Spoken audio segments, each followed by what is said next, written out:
Read the disclaimer, 13 and up. Hello everyone, and welcome to the QuadStrike episode 11 and 12 review. We're getting them both out of the way since Hulu basically has all 12. We're just gonna do 11 and 12 combined for this video. I have a lot to say, but very happy. I feel like we're actually picking up on the pace here, and pretty excited to talk about it. So the episode kind of starts off with HIKARU and Hyuga doing their basic launch stuff, and you see Stellar Hyperion, and you see HIKARU with Comet Helios. And I still do love, again, I always point this out, but it is funny because it's true, because since they don't actually have detail, they have to basically highlight and put the detail on them with basically the lighting on them, because they're not actually recognizable. Even still in the show, they still don't look good visually. But they go for it, and by the way, Battle Island. I was like, okay. So the episode, first of all, we see Wakia back, and the biggest deal Hasbro's gonna take is that they didn't just create him a Bay friend. Listen, I don't care if the Bay wasn't that good or whatever. It would have been nice to see like a Wyvern evolution, because they didn't do it in DB. I thought it would have been really neat to see if that actually would have been a good opportunity if they wanted to do that instead of. I don't know. That would have been nice if they wanted to do that. But yeah, I remember GT and I was like, oh yeah, there's that place. So Bill sees HIKARU and Hyuga. They do the thing again where they do the flashback thing. It's like every time they set it up, they always have to film the space with the flashback. I'm like, oh, okay, whatever. I'm just noticing the trend of how it usually is. So there's like this running gag where because it's HIKARU and Hyuga and their names both start with an H, he confuses the two. The comedy in this episode is not really that good. And HIKARU, oh my god, I was about to do the same thing. Hyuga likes to say vroom vroom a lot. And I was suddenly reminded of the fact that I like the manga written version of HIKARU and Hyuga a lot more than their anime counterparts. But no, nothing really else. They're basically just doing a bunch of challenges. I'm gonna be honest with you.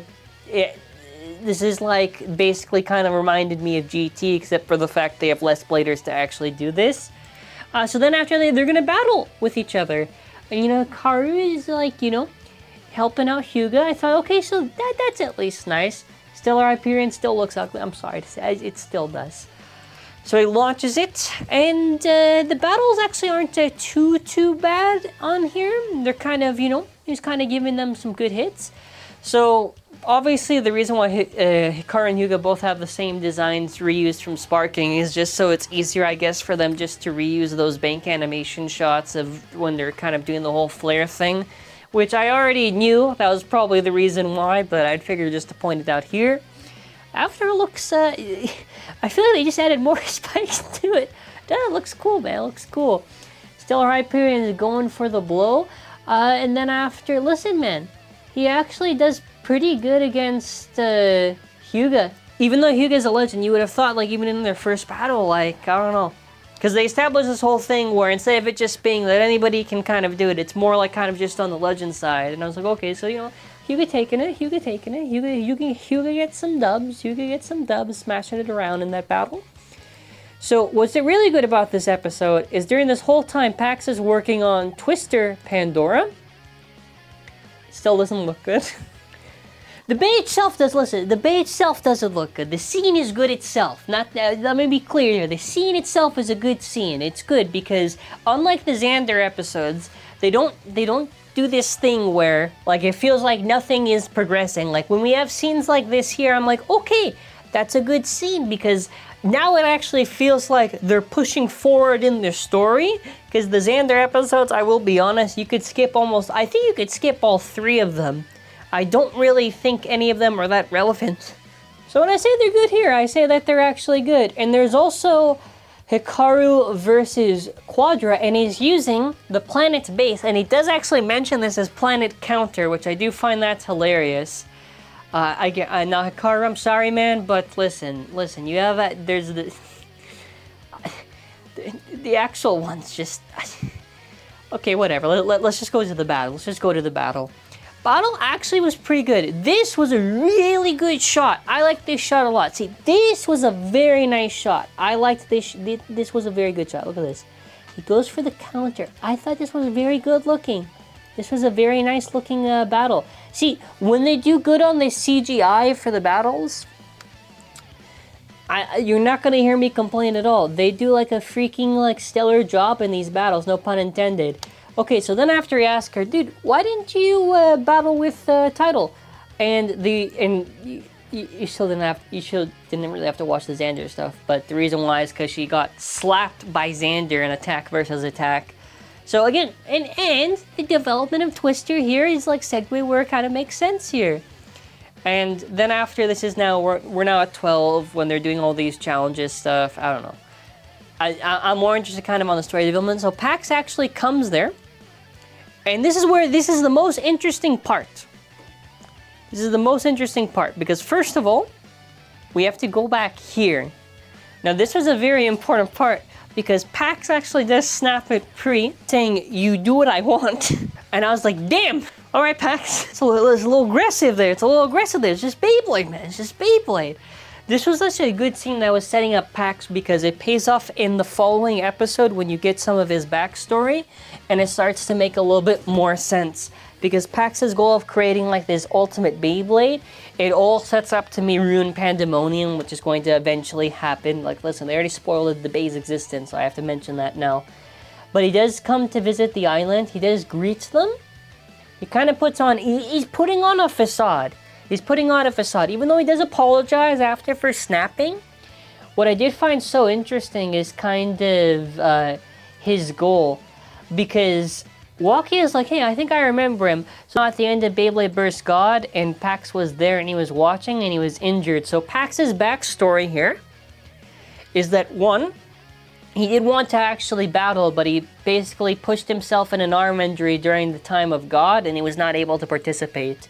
But he wanted to be a legend. He wanted to be all these things, which I don't know what the gap is from God till like now, but I imagine he could have been a Blade. I don't know how severe the arm injury was that I guess he got to that point.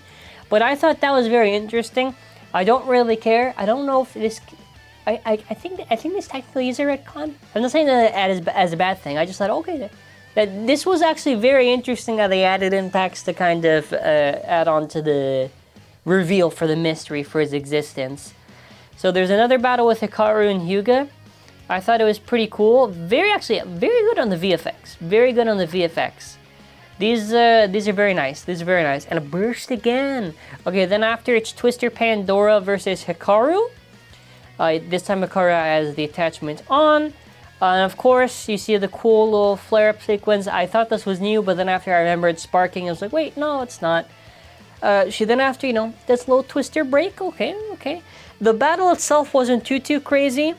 Oh, she does the thing where that movement animation is reused, but now with the wind effect. And yeah, she wins. So she finally gets some wins. I thought that was pretty nice. Very nice, actually, drawn shots here of Karu. Very good.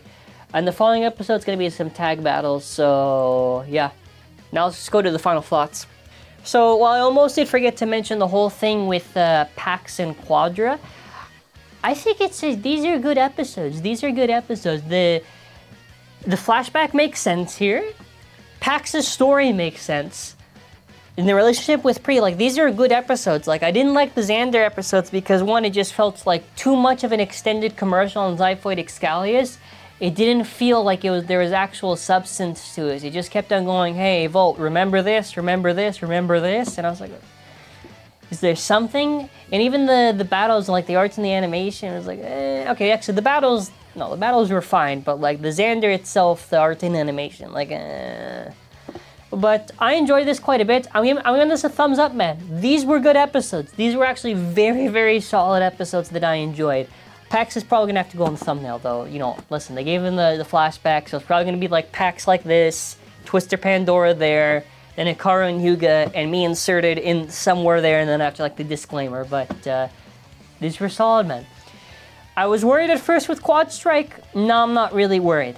I don't think they're gonna make me worry again, even with 13 and onwards. Which I think after 13, there's gonna be a little bit of a gap. But yeah, this is picking up the pace. This is solving any of my criticism right now, in terms of story at least.